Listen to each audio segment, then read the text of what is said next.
నమస్కారం అండి. నేను మీ రంజిత్ కుమార్ ద్వారా ముచ్చిక.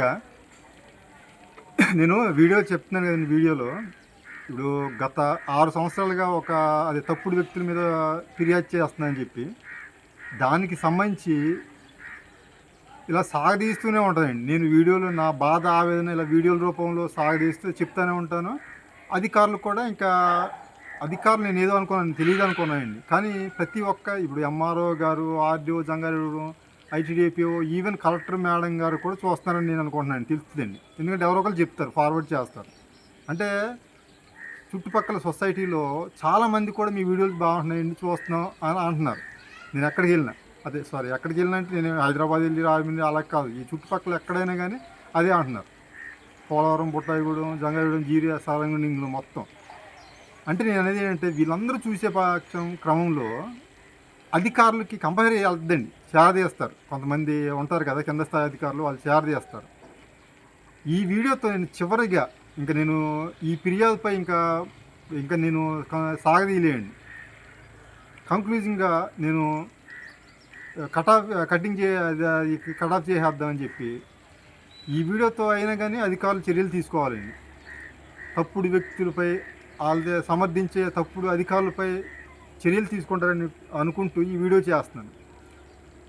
దానికి సంబంధించిన అంటే ఇంకోటండి, సోషల్ మీడియాలో పెడుతున్నాను అని చెప్పి వాళ్ళని పరువుకు భంగం కలిగిస్తున్నానని చెప్పి అంటున్నారు, ఆరోపిస్తున్నారండి వాళ్ళు. మొన్న ఐటీడీఎల్ మీటింగ్లో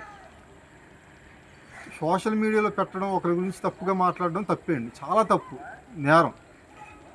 ఎప్పుడండి నిరాధారమైన ఆరోపణలు చేసినప్పుడు. కానీ నేను ఆధారాలతో సహా ఫిర్యాదులు చేస్తున్నాను. కానీ ఎందుకు స్పందించట్లేదని వీడియో రూపంలో చెప్తున్నాను. అది సోషల్ మీడియాలో తప్పుని అధికారులు ఇచ్చిన నివేదికలనే మేము బహిర్గతం చేస్తున్నాం. కాబట్టి ఈరోజు ఆధారాలతో సహా ఈ వీడియో చేస్తున్నానండి.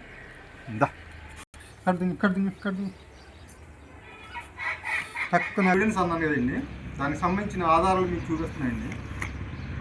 ఇవి వాళ్ళు తప్పుడు వ్యక్తులు అని తెలియజేసే ఆధారాలు. అంటే తప్పుడు వ్యక్తులు అంటే అధికారులు ఇచ్చిన ఆధారాలండి, నివేదికలే ఇవి.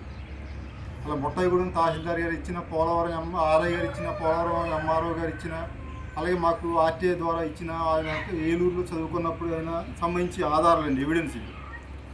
అధికారులు ఇచ్చిన నివేదికలే.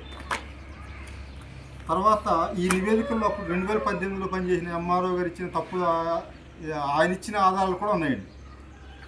అలాగే గత ఎంఆర్ఓ బత్తుల సుమతి గారు మాకు తప్పుడు సమాచారం ఇచ్చిందని మేము వీడియో ద్వారా చెప్తున్నాం కదండి. తప్పుడు సమాచారం ఎలాగిచ్చారు ఏంటి అని చెప్పి ఆ ఎవిడెన్స్ అండి ఇది, దానికి సంబంధించిన ఎవిడెన్స్. అలాగే ఐటీడీఏ కోట రామచంద్రపురం వారు మాకు ఆర్టీఐ రైట్ ఇన్ఫర్మేషన్ ద్వారా ఇచ్చిన ఎవిడెన్స్ అండి ఇవి. అంటే ఎలాగా ఇది సాగదీస్తున్నారు ఏంటి అనేది చెప్పడానికి చెప్తున్నాడు.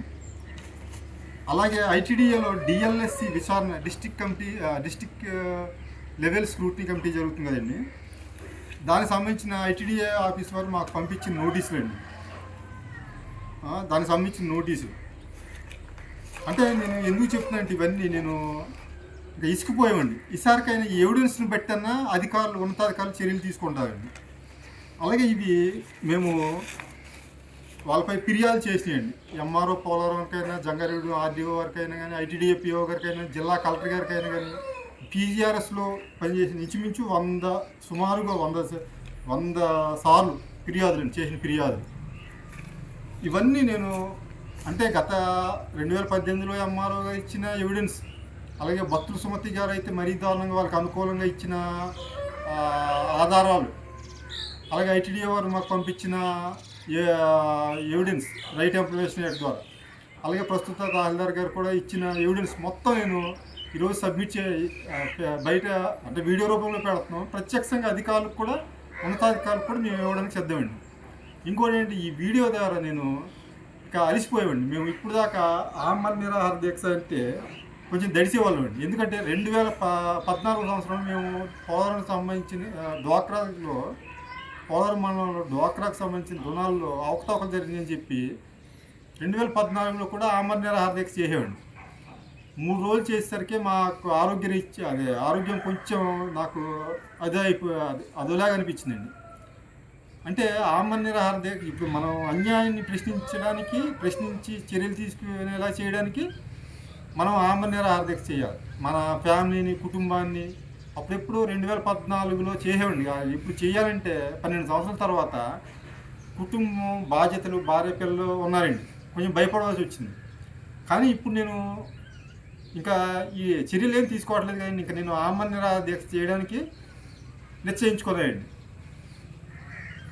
ఆమరణ నిరాహార దీక్ష వరకు తెస్తారో అది ఉన్నతాధికారులు, లేకపోతే ఈ ఆధారాలన్నీ పరిగణలో తీసుకొని తప్పుడు వ్యక్తుల్ని సమర్థించే అధికారులని పై చర్యలు తీసుకుంటారని కోరుకుంటూ ఈ వీడియో చేస్తాను. నమస్కారం.